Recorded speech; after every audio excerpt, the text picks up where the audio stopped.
Welcome back everybody. It's been quite a while, hasn't it? You might notice we've got a different backdrop. Yes, the hedge has been cut. It's been a while and it needed bloody cutting. And it was a job I wasn't looking very forward to be quite honest with you. Yeah, so I thought I'd come back to you with a bit of an update on things before we start getting into the new season. Just talk about things what's been going off and things that we've got coming up. We'll have a look at how the fish are doing. But before we get into that, I'm going to spin the camera around because I've been to pick up something today, what you'll have seen on the last video. When we went to Shosha, I had a fish there what's been in quarantine, and I've been to pick it up this morning. It's been floating for quite a while now, so I'm going to get it out. I'm going to get it in the bowl. We'll have a quick look at it before we get it in pond, and then we'll crack on from there. So here it is. It's a 51 centimetre Marido Kahaku Nisai.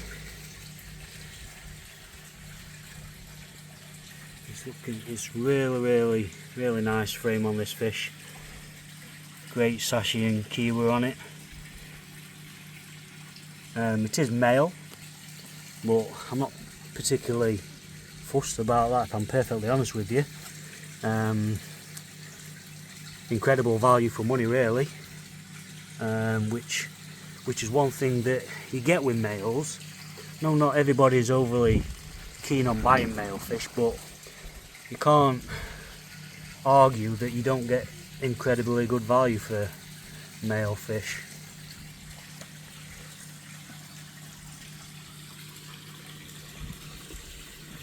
So yeah, I'm really pleased with that. Just needs a little bit of time now to obviously get some food down it. It's got absolutely fantastic Benny, which I'm told is quite a trait from Marido, from this deep Benny. So yeah, I'm really happy with that. Thank you Mike and Lee at Shoshikoi, and of course not forgetting Jeff. I'm really pleased with that.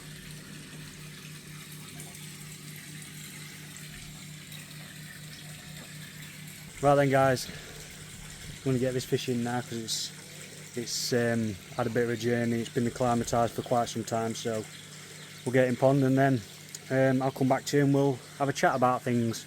Right then, that fish is in guys, so what's been going off here?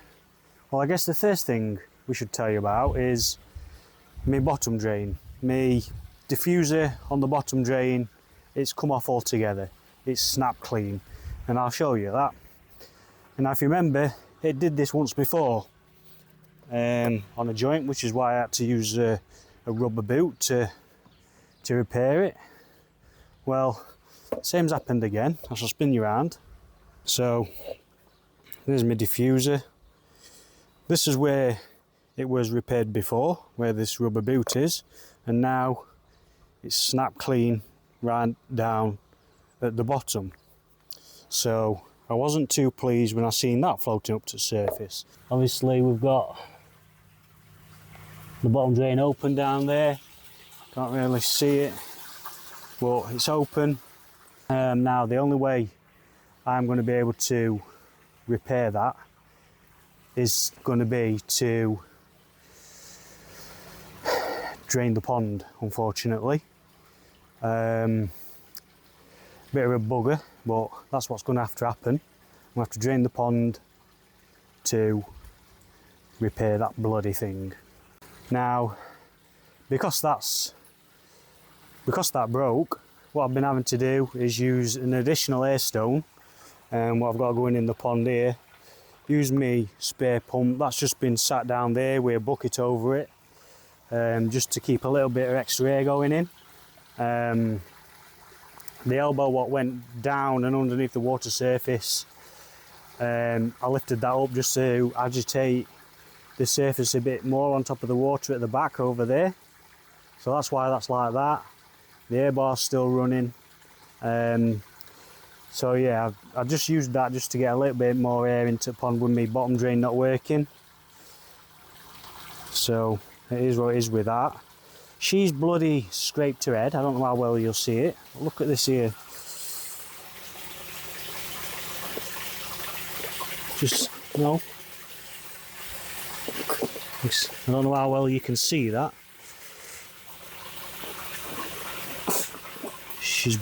I don't know whether she's done that on the bottom drain or what, but she has had a right go.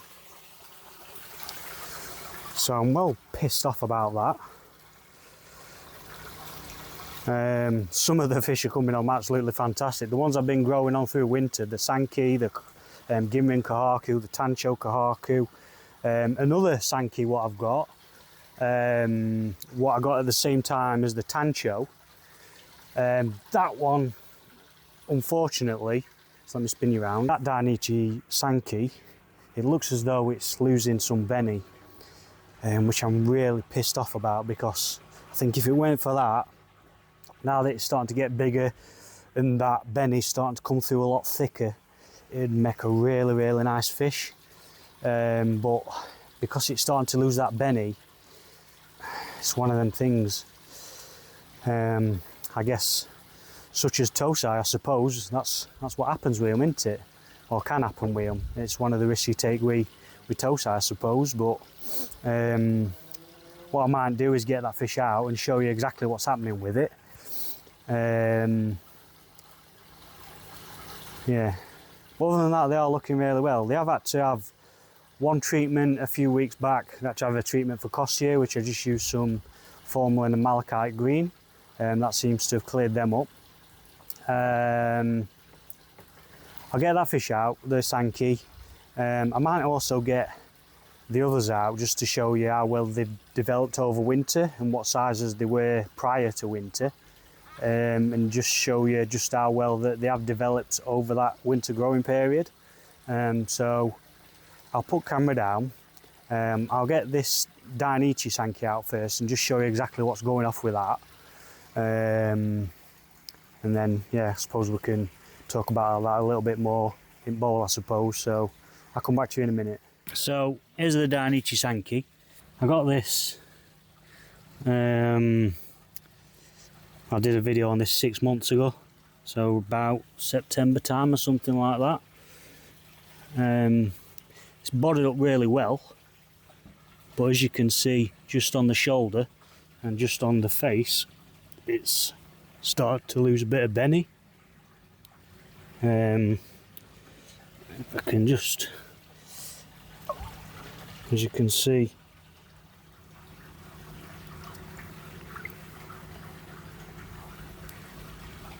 just if I can,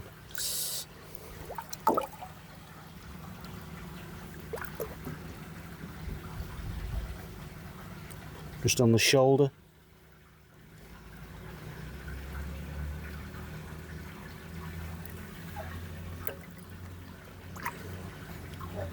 Focus. I don't know how well it's coming up on camera, but you can just see the Shiroji coming through the Benny there, just on top, just here, which is a shame. And you can see on the face there, just where the Benny is breaking away,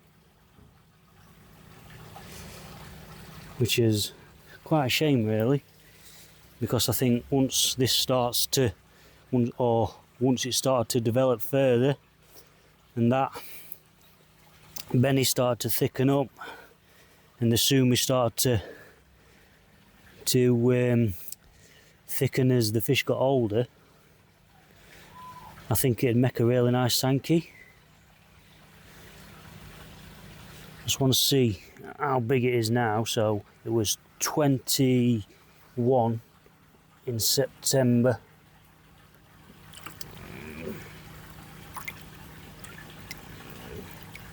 A bit awkward one-handed.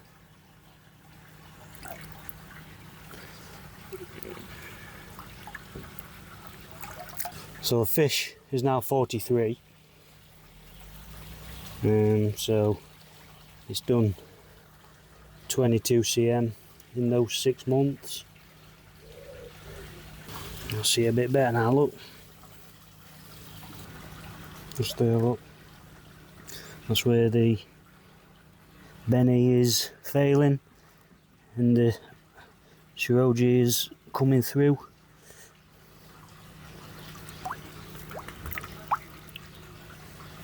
Right, I'm going to get this one back.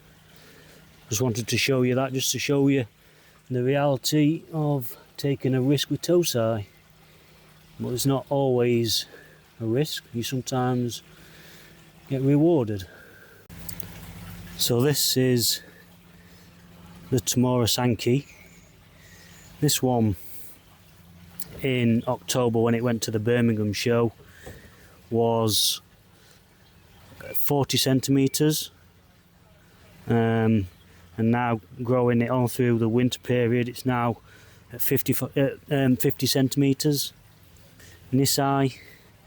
So it's had a good growth spurt and got it up to a decent Nisai size. So I'm happy with where it's at.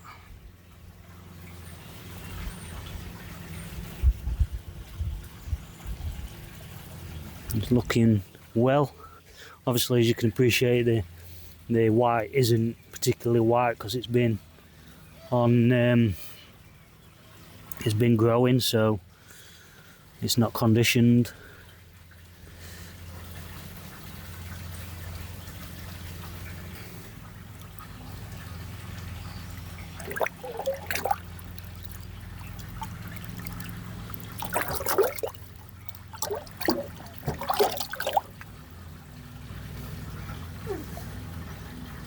Yeah, it's looking well.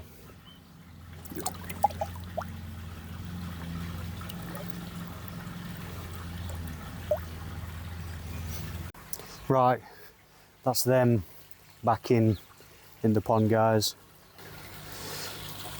Got my air pump back down here, just doing its job. Just to keep a little bit more aeration in there. We'll have to have a look at you at some point, aren't we? What you've done to your head. You just see it on top there, look. And off, give yourself a whack. And get that bottom drain sorted as soon as possible. I'll probably leave it till beginning of April if I'm perfectly honest with you now.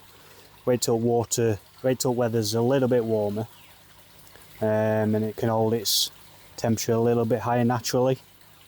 And then I'll get pool out, get some water out of here into pool, get these in it, get as much out as I need to, and get that bottom drain sorted.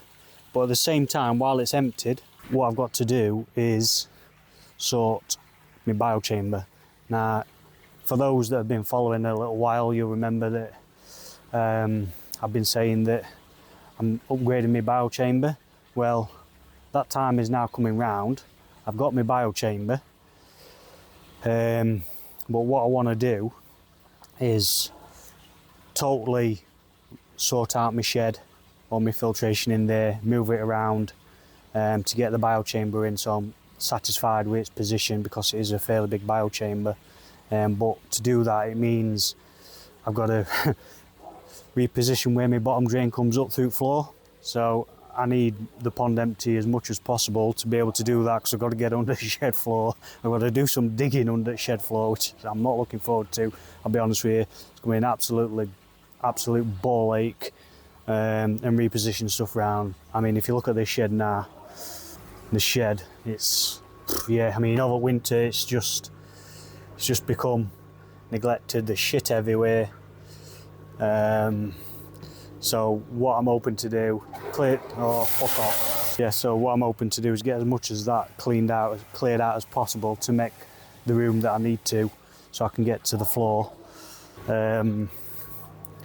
So what I'm hoping to do is my drum, I'm hoping to move over here somewhere, where as you can see there's shit everywhere. My bottom drain, I want it coming up through the floor here, just near entrance. Also the skimmer and the air, I've got to bring up through there as well. Again, it's going to be an absolute nightmare. Yeah, my skimmer, I'm also going to put that back into the drum filter. It's currently not going through it. It currently just goes straight through the skimmer, through pump and back into the pond, so there's no filtration on it as such. It's just a bit of jack matting in the skimmer tray. But then once this is over here, this back wall, then I've got space to put the bio in. Now, bio itself is over here. So like I say, it's a fairly big bio chamber. My man Gaz at Colby Coy made this for me. So I shall flip you around and we'll show you what we've got. So this is my bio chamber, guys. As you'll see, Colby Coy. Go and give Gaz a check out. Colby Coy of Sheffield does an absolutely fantastic job building filters. He'll do your bio chamber, showers, whatever you want. Just ask him what you want and they'll pretty much make you what you want. Does fish too. I believe he's just moving to a new premises. But yeah, this bio chamber, it's fairly beefy. It holds 568 litres. So yeah, it's a massive upgrade to what I've got currently. Now, what I'm wanting to do, or what I'm thinking about doing, is partitioning this off. There's going to be an inlet on that side, an outlet on this side. Well, what I'm thinking of doing, I've already got some of this stuff coming, this polypropylene sheet. But what I'm thinking of doing is putting a partition in, maybe across here somewhere, obviously with loads of holes in it. One side I'm thinking, this side I'm thinking of putting a load of suspended ceramic media in, and then the other side can be all for plastic K1 or me Awaza pads and things like that, because I'm a big believer, or certainly from what I've been experiencing, you do get better filtration by having a mixture of different types of media. I think you get much better nitrification by having mixed. So rather than having just plastic, have it with plastic and ceramic. So obviously some people will have a moving biochamber in a shower full of ceramic. Me, because I'm not a massive lover of showers, I'd sooner have one side of this moving K1 and then other side static suspended ceramic in it. What I'm hoping is I'm going to get a much better nitrification from the media itself. I haven't had problems with nitrite, and I know other people that's had problems with background levels of nitrite, and I think personally it's just because K1 doesn't really support nitrobacter that well, if I'm perfectly honest with you. We had Sid Mitchell on the Quoi's Perspective podcast not long back, and he sort of kind of agreed that plastic media can be a bit of a bugger to get nitrobacter established on it. Why that is, I don't know, but I just think by having a mixture of different medias, it'll benefit the system a lot better. So that's what I'm thinking of doing. If you guys have got any suggestions, or if you guys have got a mixture of plastic and ceramics in your biochamber, then drop a comment and let me know about that. Now, both sides of this is still going to be aerated, so obviously the side that's going to have the plastic in, obviously it's still going to be a moving bed, but then the other side, although it's just going to have suspended ceramics in there, I'm still going to aerate that. So we do still get the aerobic bacteria in the ceramic media. That's one thing that I need to get done, but like I say, I'm not going to do it until weather gets a little bit warmer, so I can put the fish into a pool where the temperatures aren't dropping as bad at night time, because we have still been having a little bit of frost at night, early morning, so I don't want to push it too much. I want them in there for as little amount of time as possible. But yeah, I mean, other than that, I've had a bit of a tidy pink guard, so I've chopped my edge.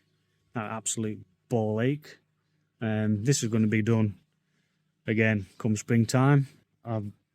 This garden's been absolutely shit over winter, so and obviously because of frost, we're still getting a little bit of frost. I don't want to start just yet because I don't want no more to set in while we're having frosts. So come springtime, we'll get cracked on with this. We've had a tidy up down here, got rid of some shit down here. That IBC tank I want gone, and we've got rid of all this soil what we're down here. I'm not going to bother doing out with this until I've finished this, because I'm just going to make it a mess again. So I'm not going to bother seeding it or doing out with it until that's finished. So yeah, I'm starting to move along as we start coming into spring. My missus has been busy removing a load of soil down here, so all this has been tidied up down here. We did have piles of soil at back there, but she's dug all that out, bless her. And I've got my bowls here. All this is spare K1 and shower media from my old shower. More K1 here. Yeah, so she dug all this out, got rid of all this soil. She's done it all the way down to behind pond. She's an absolute loon. Absolute loon. So, yeah. Oh, another thing I need to do as well, something else, so that when me UV went in me drum, popped fuse on that. Not my ballast, me quartz sleeve in the drum cracked, and water got in, blew bulb, and obviously blew fuse. So I've got a new quartz sleeve to go in that, and a new bulb to go in that. Not bothered about doing it just yet. I'll wait till we start getting towards summertime, when the sun is going to start affecting algae blooms and things like that. I don't want to put it in too early and waste the UV from it, because it's not needed yet. Thank you very much to Matt at Howard Coy Dorset for them. Top quality service. I ordered them. Come next day, they were on my doorstep. So Matt, thank you very much, buddy. Appreciate that. So that's just a bit of an update for you guys. Thought I'd come back and give you just a little bit of an insight as to what's happening, what's coming up, things like that. So yeah, I shall come back to you in the not too distant future, now that we're warming up and things are starting to come back alive, and we'll get cracking with what we need to get done. So I shall see you later, guys.